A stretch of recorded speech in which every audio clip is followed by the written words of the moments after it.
आहार की संरचना व कार्य। आहार की मात्रा व्यक्ति की आयु पर निर्भर करती है।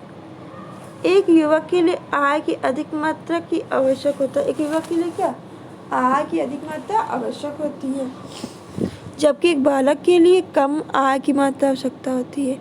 इसी प्रकार भिन्न भिन्न कार्य करने वाले व्यक्तियों के लिए आहार की क्या डिफरेंट मात्रा की आवश्यकता होती है। जैसे शारीरिक कार्य करने वालों के लिए एक मजदूर के लिए अधिक आहार, जबकि मानसिक कार्य करने वाले को लिए कम का आहार की आवश्यकता होती है।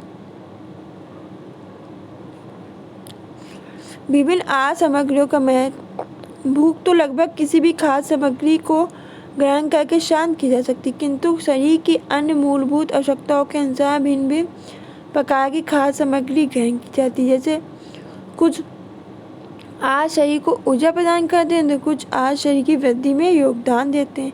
इससे विभिन्न कुछ अन्य आहार शरीर को रोगों से लड़ने की शक्ति प्रदान करते हैं। आहार संबंधी अध्ययनों का एक उद्देश्य क्या है?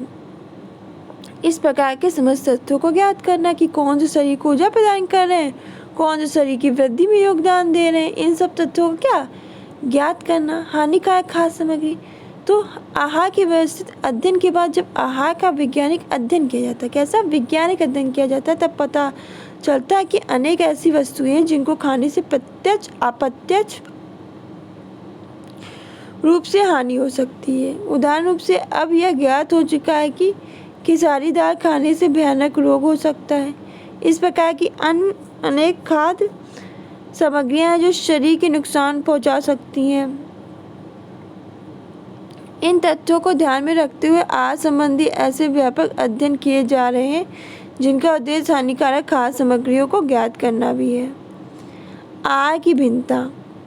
प्रत्येक व्यक्ति का स्वास्थ्य और शरीर का विकास और भोजन की आवश्यकता व पाचन शक्ति क्या भिन्न है। भोजन की भिन्नता के आधार क्या होते हैं?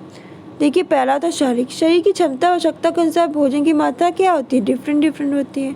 पारिवारिक। कुछ परिवारों में भोजन की आवश्यकता स्वच्छ भोजन बदल के भोजन पकाने की ओर कम ध्यान दिया जाता है, जबकि समान छोटे परिवार में इन सभी बातों का विशेष ध्यान दिया जाता है। फिर सामाजिक।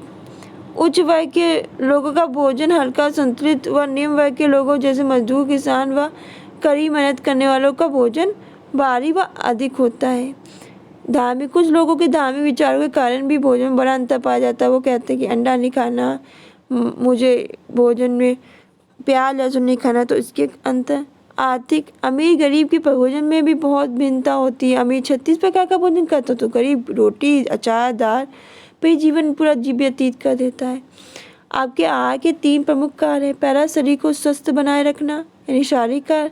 तो शरीर को स्वस्थ बनाए रखना भोजन का सबसे प्रमुख शारीरिक कार्य है। इसके अतिरिक्त शरीर में उचित वृद्धि विकास करना, उसे क्रियात्मक बनाए रखने के लिए ऊर्जा प्रदान करना, विभिन्न रोगों से लड़ने की शक्ति प्रदान करना भोजन के शारीरिक कार्य है।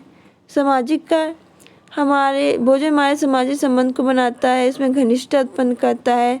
लगभग सामाजिक कार्य भोजन के साथ ही संपन्न होते हैं।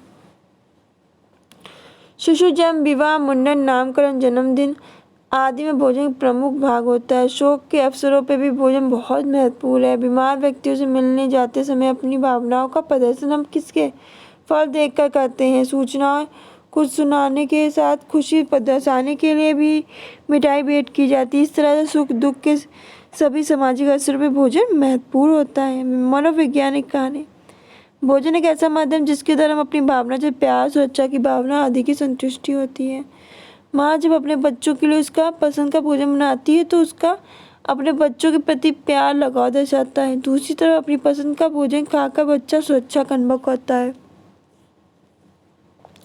चिर परिचित भोजन के अभाव में व्यक्ति स्वयं को अकेला असहाय महसूस करता है, यानी कि कोई परिचित ना हो तो जब चिर परिचित भोजन के अभाव में तो क्या होता है कि अपने आप को अकेला महसूस करता है कि कोई बुलाए खाने पे हम जाए तो अन्य को बुलाता तो अकेला महसूस करता है। मानसिक संवेदनाओं की निकासी का माध्यम भी कई बार भोजन ही बनता है।